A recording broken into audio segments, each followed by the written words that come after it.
ओम श्री गणेशाय नमः। भगतजनों राधे राधे। आज हम आपको श्रावण मांत्यम का 14वां व 15वां अध्याय स्वर्ण कराएंगे। कृपा कर ध्यान से सुने। नाग पंचमी व्रत। श्री सदाशिव ने श्री सनत कुमार से कहा कि हे महामुने, श्रावण मास के शुक्ल पक्ष की पंचमी तिथि को जो कुछ करना चाहिए उसके संबंध में बतलाऊंगा। ध्यानपूर्वक सुनो। साधक को चाहिए कि वह चतुर्थी को केवल एक बार भोजन करे और पंचमी वाले दिन उसे सोने अथवा चांदी का नाग निर्माण करना चाहिए और नक्त व्रत करना चाहिए। नक्त व्रत रखकर उसे काठ या मिट्टी का 5 फनों तथा नाग गड़गी बनवाकर अथवा कुम्हार से बनवाना चाहिए तथा भक्ति द्वारा उसका अर्चन करना चाहिए। उस अपने घर के मुख्य द्वार के दोनों तरफ गोबर का 5 फनों वाला सांप बनाकर उसकी दूध तथा खीलों से पूजा करनी चाहिए। करवीर, मालती, चमेली तथा चंपा के फूलों द्वारा रमणीय गंध, अक्षत, धूप और दीप से पूजा करनी चाहिए। ब्राह्मणों को शुद्ध घी के लड्डू तथा खीर का भोजन करवाना चाहिए। अंततः वासुकी, शेष, पद्मनाभ, कंबल, ककरोटक, अश्व, धतराष्ट्र, शखंडपाल, कालीन तथा तक्षक इन नागों के कुलाधीप को हल्दी व चंदन से दीवार पर अंकित करना चाहिए तथा नाग माता कुद्रु को भी अंकित करके फूल आदि से पूजा करना चाहिए। साधक को नाग देवताओं को पूजन करके घी और खांड मिलाकर उनको दूध पिलाना चाहिए। उस दिन लोहे की कढ़ाई में कोई पकवान न पकाना चाहिए। गेहूं तथा दूध का पायस बनाकर भुना चना, धान का लावा, भुने हुए जौ नागों को देना चाहिए और आप भी उन्हीं चीज़ों को खाना चाहिए। साथ ही अपने बच्चों को भी यही भोजन करवाएं। ऐसा भोजन करवाने से छोटे बच्चों के दांत मजबूत हो जाते हैं। बाम्बी के नज़दीक गान वाद द्वारा उत्सव मनाना चाहिए। स्त्रियों को भी श्रृंगार करके उत्सव मनाना चाहिए। ऐसा करने वाले मनुष्यों को जीवन भर कभी सांप का भय नहीं होता। भगवान श्री सदाशिव ने कहा कि हे सनत कुमार, सांसारिक जीवों के कल्याणार्थ मैं आपसे जो कुछ कहूँगा उसे ध्यानपूर्वक सुनिए। सांप के दर्शन मात्र से मनुष्य की अधोगति हो जाती है। सांप हमेशा तमोगुणी होता है, उसमें संशय नहीं है। पूर्व विधि द्वारा एक भुक्त आदि का नियम कर ब्राह्मणों के सहित प्रेम से नाग बनाकर पूजा करनी चाहिए। इस तरह 12 मासों की शुक्ल पक्ष की पंचमी को फिर पूजा करनी चाहिए। नागों के भोजन के उद्देश्य से साधु संतों रत्न विभूषित सोने का नाग देना चाहिए। सामग्री सहित सब तस्बा गो दान देते समय नारायण विभु का स्मरण करें। नारायण जो कि सब जगह व्यापक है, सब वस्तुओं को देने वाले हैं, अनंत हैं तथा अपराजित हैं, उनको याद करके साधक को यह कहना चाहिए कि हे गोविंद, मेरे वंश में हमारे पूर्व पुरुषों में से जो भी सांपों के डसने से अधोगति को प्राप्त हो गए हैं वह इस व्रत से तथा दान से मुक्ति को प्राप्त हो। इस तरह कहकर सफ़ेद चंदन युक्त चावल के पानी को भक्ति से वासुदेव के लिए जल में छोड़ देना चाहिए। इस प्रकार करने से यानी व्रत, पूजा तथा दान करने से जो जीव साधक के वंश में मर गए होंगे या सांप के काटने से भयभीत में भविष्य में मरे होंगे, हे महामुने, वह सब के सब सर्प योनि से मुक्त होकर स्वर्ग लोक में चले जाएंगे। हे मुनिस्तम, इस प्रकार व्रत करने वाला अपने वंश का उद्धार कर अप्सराओं से सेवित हो शिव के सानिध्य में जाता है। जो इस व्रत को स्वक्ति का अनुसार करता है उसको इस व्रत के सभी फलों की प्राप्ति हो जाती है। जो मनुष्य सावन मास शुक्ल पक्ष पंचमी के दिन भक्ति तथा श्रद्धा से नक्त व्रत करके हुए फूल आदि उपहारों से नागदेवों का पूजन करते हैं, उन पर मणिकिरण विभूषित सूर्य प्रसन्न होते हैं। जो मकान का दान या प्रतिग्रह देते हैं वह इस संसार में जो कष्ट भोगते हैं मृत्यु के बाद उनको सर्प योनि की प्राप्ति होती है। हे विप्रेत, जो लोग नाग की हत्या करते हैं उनके यहाँ अगले जन्म में पुत्र नहीं होता या होकर मर जाता है। स्त्रियों की तृणपणता से भी प्राणी की सर्प योनि होती है। वह लोग जो दूसरों की धरोहर अमानत हजम कर जाते हैं वह भी सर्प योनि पाते हैं। जो मनुष्य विभिन्न कारणों से सर्प योनि में चले जाते हैं उनके उद्धार के लिए यह नाग पंचमी व्रत एक उत्तम उपाय कहा गया है। जो लोग धन की कृणता त्याग कर नाग पंचमी का व्रत तथा अर्चन करते हैं उनके हितार्थ सब नागों के स्वामी शेष तथा सब वासुकी नाग भगवान हरि से भगवान सदाशिव से हाथ जोड़कर प्रार्थना करते हैं। शेष और वासुकी की प्रार्थना से प्रसन्न होकर भगवान सदाशिव और भगवान हरि उन लोगों के सब मनोकामनाएं पूरी करते हैं। वह लोग इस संसार के सुखपूर्वक अपना जीवन व्यतीत करने के बाद पहले नागलोक में जाकर अनेक तरह के भोगों को भोगकर उसके पश्चात बैकुंठ लोक तथा कैलाश में भगवान श्री विष्णु या भगवान श्री सदाशिव के गण होकर परम आनंद को भोगते हैं। हे विपेंद्र, आपके सामने मैंने यह नागों को नाग पंचमी व्रत कहा है। अब आप और क्या सुनना चाहते हैं कहिए।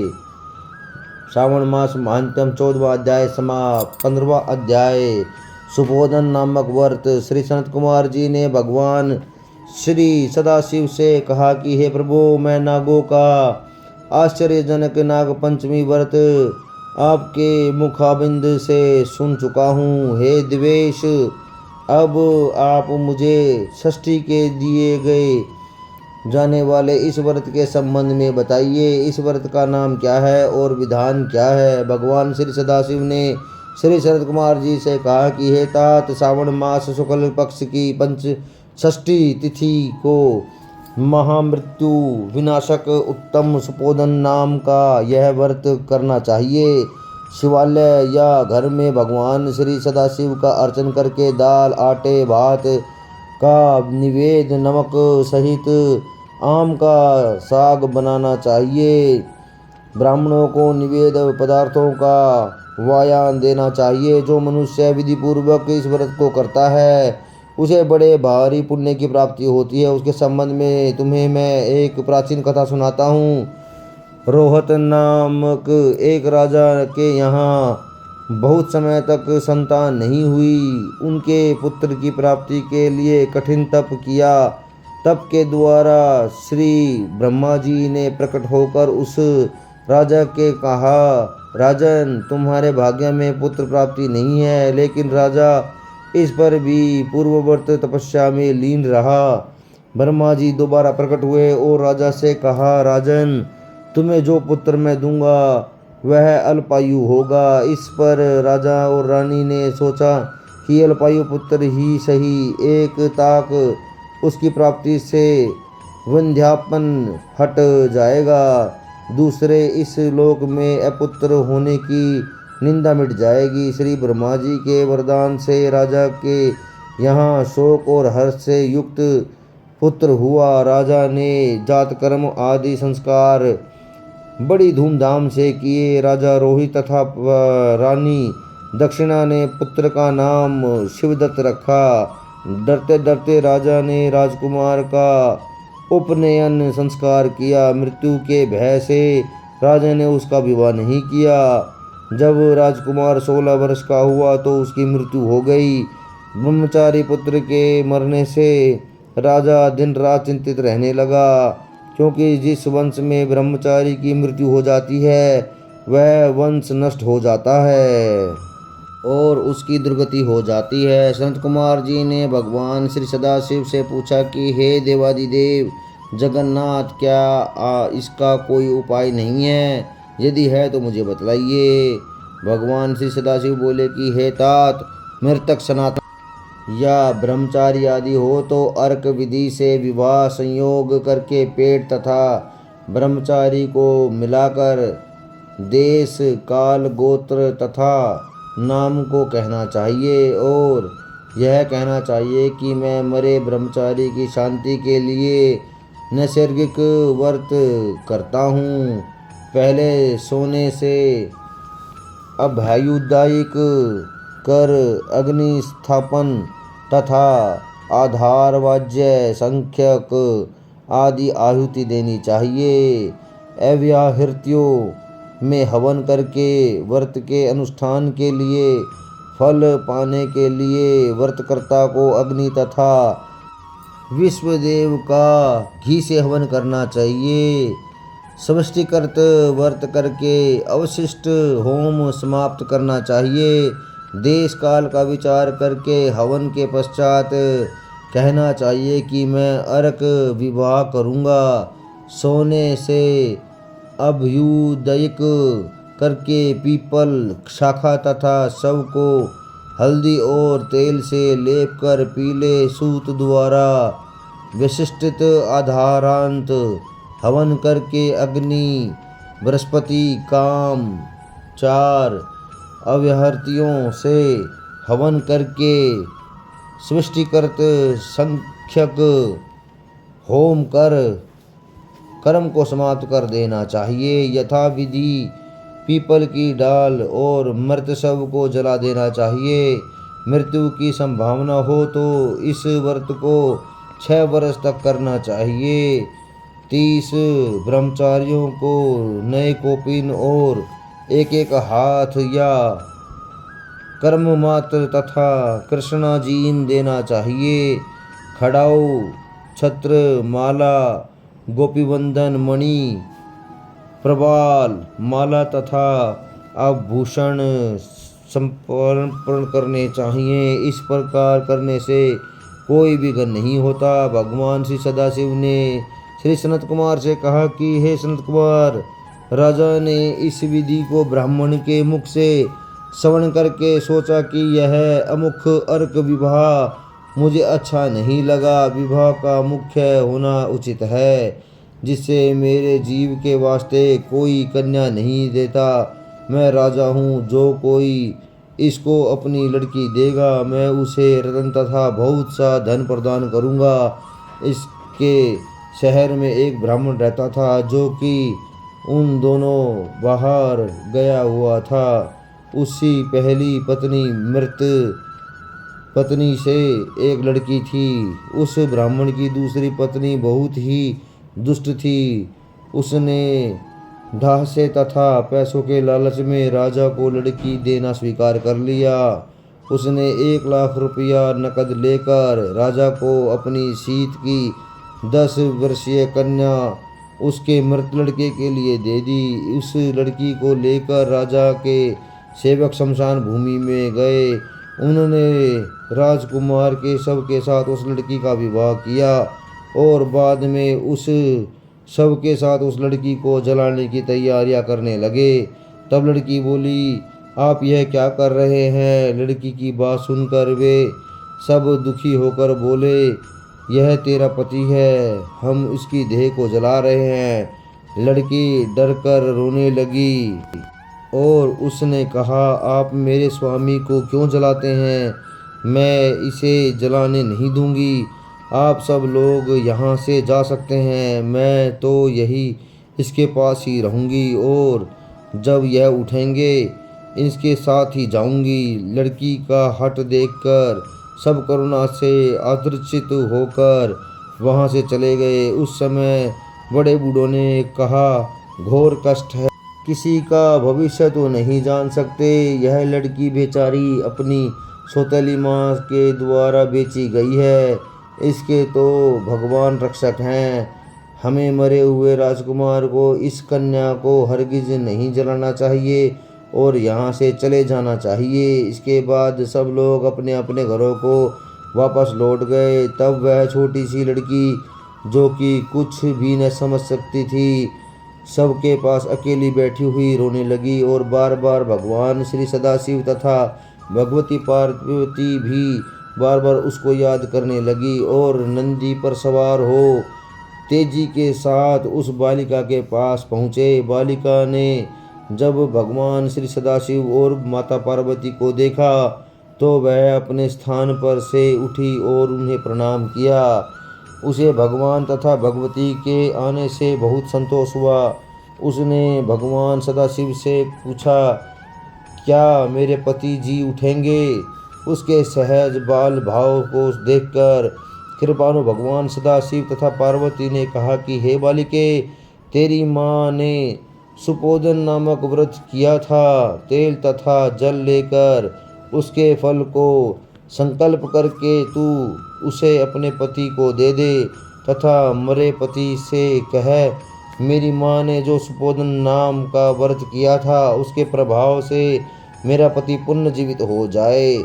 बालिका ने भगवान सदाशिव तथा पार्वती के आदेशानुसार वैसा ही किया। शिवदत्त तुरंत उठकर बैठ गया। भगवान सदाशिव तथा पार्वती उस बालिका को व्रत करने का आदेश देकर अंतर्ध्यान हो गए। श्री सदाशिव की और भगवती पार्वती के जाने के बाद शिवदत्त ने उस कन्या से पूछा, तुम कौन हो और मैं किस प्रकार यहाँ आया हूँ? बालिका ने शिवदत्त को सारी कथा सुना दी।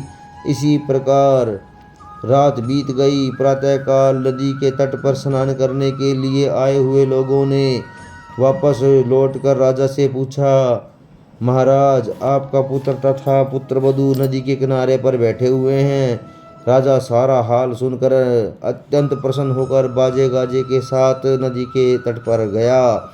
जनता ने प्रसन्न होकर राजा की स्तुति की। राजा ने पुत्र वधू की प्रसन्नता से की और कहा कि आप लोग मेरी स्तुति क्यों कर रहे हैं? मैं तो एक मंदबुद्धि अधम जीव हूँ। मेरी यह पुत्र वधू सुभागा और धन्य है। इसके अजीब पुण्य से राजकुमार जी उठा है। राजा ने फिर उत्तम ब्राह्मणों को दान दिया और अर्चन किया। उसने मेरे मरे हुए बाल को नगर के बाहर जाकर पुनर्जीवित हो जाने पर नगर में प्रवेश करने के निमित्त ब्राह्मणों के कहने के अनुसार विधान से शांति की। हे सनत कुमार, मैंने तुम्हें सुपोदन नामक व्रत के संबंध में बतलाया है। मनुष्य को चाहिए कि उसको 5 वर्ष करने के पश्चात उद्यापन करे।